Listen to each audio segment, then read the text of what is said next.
All right.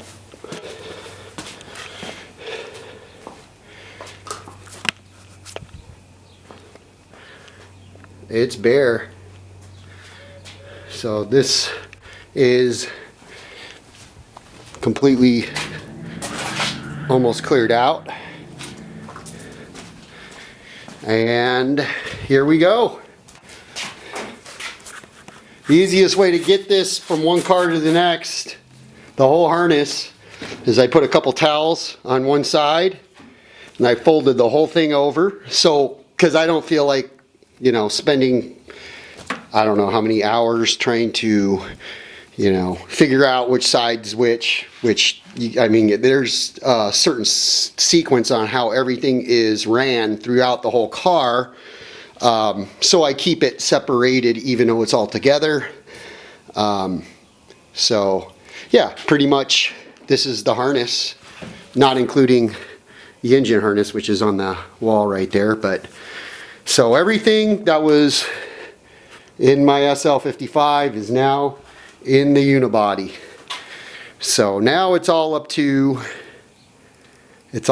just, you know, making sure everything's to its right order, which it's just going to be tedious, but you know, I think it'll be easier than when I unplugged everything, because all these connectors, you need there's special little points where you got to pin in order for all these things to unplug, most of them.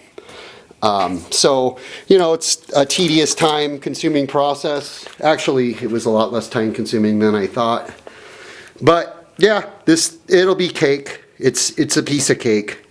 So this will be done, and so it's to be continued. Oh, anybody need a super heavy AMG seat? I'm going to put these for sale. They're in great condition. I don't want to put these heavy behemoth seats in my car, you know. I mean, you know, if nothing happened to the car, I would have kept it exactly the way, you know, I had it. However, now that I'm doing this swap, I kind of want to, you know, just get some cool racing seats with probably a 6-point harness. So yeah, because these seats weigh freaking at least 100+ pounds. That wiring harness weighed over 100 pounds. I mean, how many systems do I need in this car? I don't really even listen to the radio. I would love if they had this loom a little separated to where you can actually pick and choose what you want to put in. It would have saved me a ton of weight, because this is so much weight and wire. It's probably 150 pounds. It kind of felt like 100 when I lifted it, but it's over 100 pounds. It's so much wire. All I need to do is run the engine and the ABC system. But for me to try to figure out every single, like, to be able to dissect this and only run, you know, I don't have a year.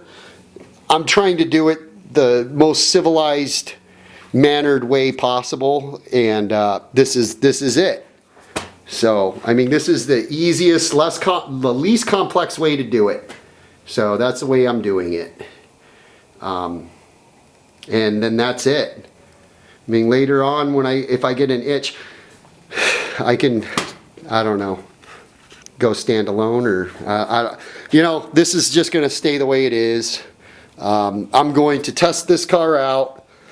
The problem with this lightweight thing is there's so much weight that could be taken off the rear, and that's where you don't want to take it off. You need, I have some things that are reduced in the front, but there's a lot in the rear. Like the top sits under the rear wheels. You have weight where you want it with the top and everything. Eliminating all that stuff might not be a good thing. I'm going to lose traction. It's going to be a lighter car, but it might not be as stable, and it might be so front heavy, it's just a total piece of shit. So I might end up having to put the top back in. It just depends on how everything works when it's test driven. I'm going to be I'm going to test drive it very easy when I'm going to be test racing it very easy. But yeah, I mean, a front heavy car, it's not good. So yeah, it might end up having the full convertible top and weigh, over 2 tons, which totally sucks. This thing's a freaking big behemoth. I mean, I think they should have made it 1,000 pounds less than if they would have made this body aluminum, it would have probably been 1,000 pounds less. But I'm not going to put all these other little things in that they have, which probably it's still going to be pretty light. It's just not, I'm just very optimistic to think the thing's going to perform good with the way I'm lightening it, because I'm taking a lot of the weight's coming out of the rear. So that's not weight I want to take out of. I need the weight in the rear. The front, it's really hard to get the weight off the front. I mean, there's certain things you can do, but there's not a lot. And, the suspension's a big weight saver if I would change the suspension out. This taking the supercharger off the very top of the motor, that will save some weight. Then again, I like that supercharger on there, because that'd be cool with the twin turbos. But I mean, I might just have to eliminate the supercharger and put a regular SL500 manifold in there and do everything twin turbo. I just want it supercharged and turbocharged. I kind of really just rather have the extra weight. Problem is the weight's on top where you don't want it. You don't want the weight in the front on top. That's a big reason. And Mercedes they do so many things that it's mind-boggling to me that someone would spend, because this car was close to $150,000 when it was new. And then, all the upgrades, but it's just mind-boggling how, I don't know, I mean, Mercedes, Benz I feel like they're shysters and they're scamming people, because, a lot of these plastics, like this dash, it's not real leather. I mean, all these pieces are just cheap plastic, I mean, where the fuck did all the money, what are people spending the money on? Because all the materials are just subgrade pieces of shit material. They didn't make the body aluminum. I mean, they made it steel. Oh, not the new ones, I guess they are, but I mean, it's not going to help me any. I don't know, I just think Mercedes-Benz is ripping the fucking people off pretty bad. I think Mercedes-Benz is a big time ripoff. I could have $1 billion and you won't find me buying a brand new one. That's just not the way it's not the way I operate. I wouldn't, especially after I know firsthand how the build quality is. I mean, like this. You think they could have checked on this car? This is how this motor mount was. I mean, thank God the thing got in a wreck. I would have fucking twisted this engine around and twisted the transmission and really fucked the whole car. Tunnel, myself, everything, because I got 700 plus foot-pounds of torque. How's that gonna hold? I mean, this one's tight, but come on, you need both. Make sure you tighten up the motor mount bolts. This is the second car that I found out. I had a 6 Series 650 B&W, and it's almost the same story. They didn't tighten the freaking motor mounts correctly, and it was loose. Hand tight loose on the 650. Worse than this? But it's always on the high line, super expensive cars.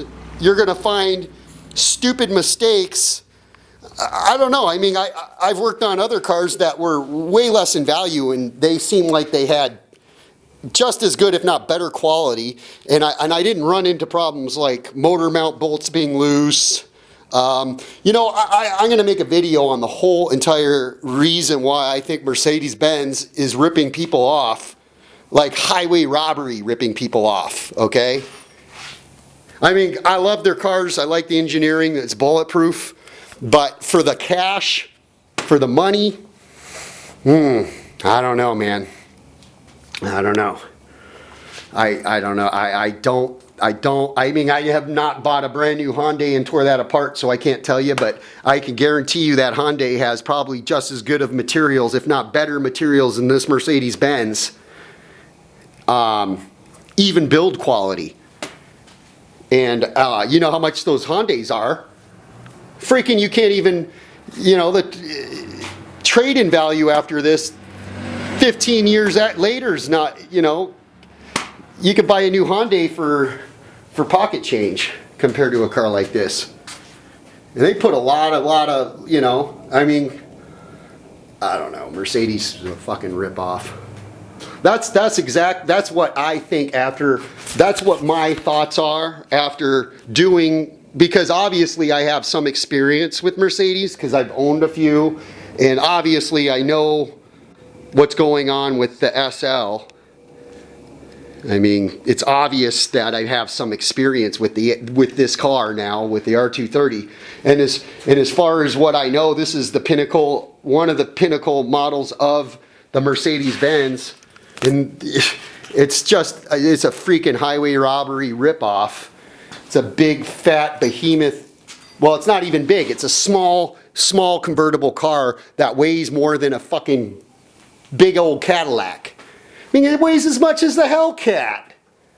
Come on now.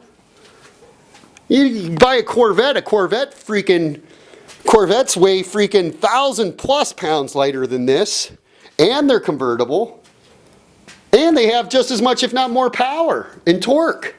They just don't have the Mercedes name. Oh, but they use cheaper materials. Oh yeah? Well, this fucking Mercedes uses cheap-ass materials.